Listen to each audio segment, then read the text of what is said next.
Two teams off a bye, one team off an ugly loss, and another team officially losing all of their wide receivers.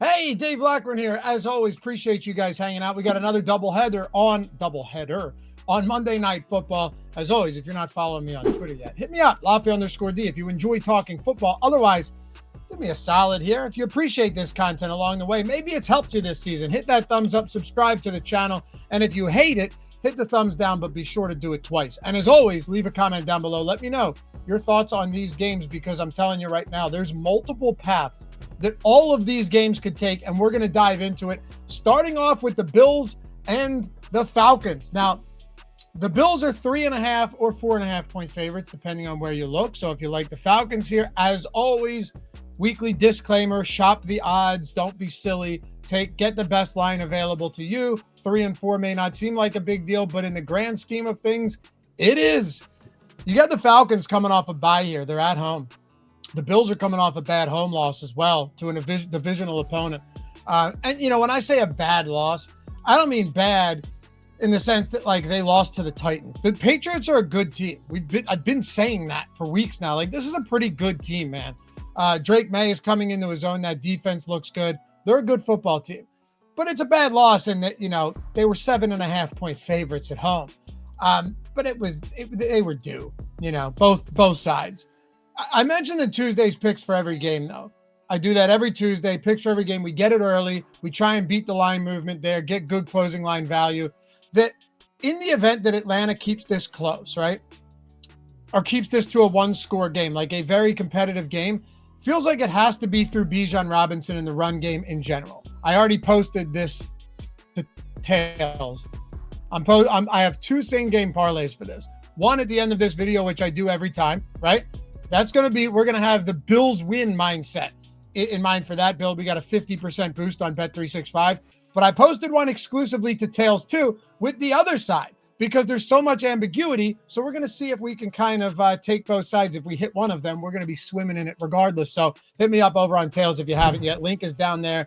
We had some good ones this week as well. Almost hit the Drought Buster parlay with the Brian Thomas Jr., Teteroa McMillan, Stephon Diggs touchdown parlay. But no, it was Kayshon Boutte who decided to put in all of the work for New England this week. Really nice week overall, though. So we'll keep it rolling. If you're not there yet, everything on Tails is free. I don't charge a cent for anything. And all you have to do is create a free account. That's it. Take 2 seconds, sign up through like Apple or Google. You don't even need credentials, no credit card. Sign up, give me a follow, check out the leaderboards, follow some other great people over there, and let's win some money this NFL season, man. I already got 2 parlays posted, and I'll have more. Probably some live bets as well, because there's a lot of good boosts out there. But yeah, if they keep this close, it's probably Bijan. I don't see Michael Penix Jr. capable of going head-to-head in a spot like this with Josh Allen. And the other reason for that, too, and I'll tell you about it more in the parlay once we get to the end. It's like Michael Penix Jr., I think you probably are going to need to move your legs a little bit in this one. I know he doesn't like to, but the guy is actually relatively fast. Like, he can move. I don't think he wants to. I'm not sure how often he will. But when it comes to pressure rate and pressure in general, Buffalo can get pressure. They do have a quality secondary. The run defense, despite the return of Ed Oliver, is where they've seen some problems this year. I mean, some big problems. And also, you've seen them give up rushing yards to quarterbacks as well. So I think you look at this game and you go, can Michael Penix go toe-to-toe with Josh Allen, who is coming off a bad loss in primetime, now back in primetime?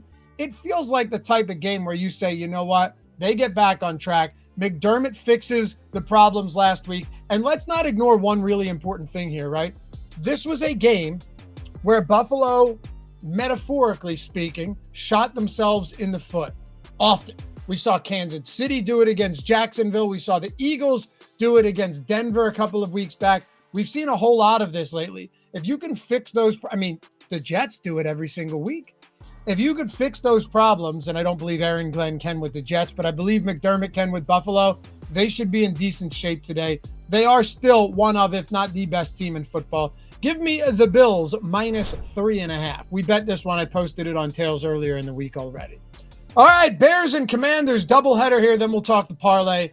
The Commanders are 5.5-point favorites. The reason this is kind of interesting to me is because this has moved from 3.5 to 5.5, despite not only Terry McLaurin and Noah Brown being ruled out. The latter is less important, but this team is dropping receivers like flies. But also Deebo Samuel appears to be a legitimate question mark. You know, he missed practice all week, then had a limited practice on Friday, and Dan Quinn said simply, we're going to take it into Monday and see what happens. It's a heel injury. The same a heel injury kept Jalen Carter out in that disgustingly embarrassing, as an Eagles fan, loss to the New York Giants. On the same day, by the way, that Orion Kirkering of the Philadelphia Phillies decided to throw 15 feet wide of home plate when JT Realmuto was pointing to first base. I had a difficult Thursday night, in case you guys were wondering. But it doesn't matter if we're making money. I have prioritized winning bets over any loyalty to any individual team, and you guys should do the same. I promise you. It's a lot more fun that way. But yeah, you're talking about this team going, hey, if he were to sit, that leaves the Commanders with Luke McCaffrey, Chris Moore, Jalen Lane, Tay Martin at receiver. You would think Zach Ertz is involved more, but he's been oddly quiet over the past few weeks after generating 13 targets over his first 2 games. And then you've got your Corey Krosky-Merritt, the guy, what is he, 7th round draft pick? Like, total revelation here. I think you see his role expand more in the run game again today. So if you guys are looking to unders or overs, maybe a good ladder spot here. I haven't bet it yet, but I'm considering it. Although it feels like everything's shaded to the over on JCM, or Bill, as they call him already. That's my only concern in this one. Like, I may try and find the creative way and post that one over to Tails. Again, link is down there, or just go to tails.bet and search Loughy, Loughy. Free to follow me. Free. All of my picks are free. I may just do that. But, you know, Chris Rodriguez Jr. hasn't practiced all week. They're leaving the door open to him playing, but he might, it seems like he's not going to play. I've seen some reports that he will. I'm not convinced. And if he's active, I don't know if he gets on the field. So then you've got Jeremy McNichols, who gets very, very few opportunities every week. You know, JCM would be getting all of the snaps if he was a quality pass blocker, but he's not, right? He's not. Cliff Kingsbury challenged him earlier this week. He's like, you know, you got to become a complete back. And if you can do that, I'm paraphrasing, you can do that, then, you know, good things are going to happen for you. It isn't to say he can't get there, but like, the limited passing downs worry me a little bit. On the other hand, I just don't believe in Caleb Williams yet. I'm not betting this game. I tell you guys every time if I am. I already bet the Bills. I don't believe in Caleb Williams, but the 5.5 right now with Deebo Samuel questionable, it's like Washington's going to have to lean on the ground game. At home, I think I'd still lean Chicago plus 5.5 coming off of a bye with the injuries to this offense. But you guys let me know down below. I talk about trappy lines all the time, and people told me, you can't bet the Cardinals. You can't. That's crazy. The Colts are too good. And then Kyler Murray gets ruled out. It moves. They still cover that game. Probably should have won because that was clear pass interference, or at least had an opportunity. Clear pass interference against Trey McBride, or on Trey McBride in the end zone. Whatever. Point being, these spreads look weird to me sometimes, and I typically shy away from them if that's the case. Lean Bears plus 5.5, but not a game I'm betting. I am, however, betting some same game parlays, because how can we not on Monday Night Football? And we're going to Bet365, where if you're not there yet, you get $200 in bonus bets. All you got to do, click that link down below, deposit $10, bet 5, and whether you win or lose, you have $200 in bonus bets if it's in your state. The great thing about this, imagine someone walking up to you on the street saying, fella, you go, oh, whoa, who are you? And he goes, I'm going to give you $200. In return, I request 10. You go, okay, that's odd, but okay, because who would ever toss that deal into the trash? Anyway, 21 years or older to gamble. Gambling problem, call or text 1-800-GAMBLER. The best boosts are on Bet365. That is where we have had our greatest success this season betting the NFL, particularly same-game parlays. We're playing with a Bills win script here. As I mentioned, on Tails, we got the Falcons keep it close narrative, which I like a lot. It's a 25% boost on DraftKings.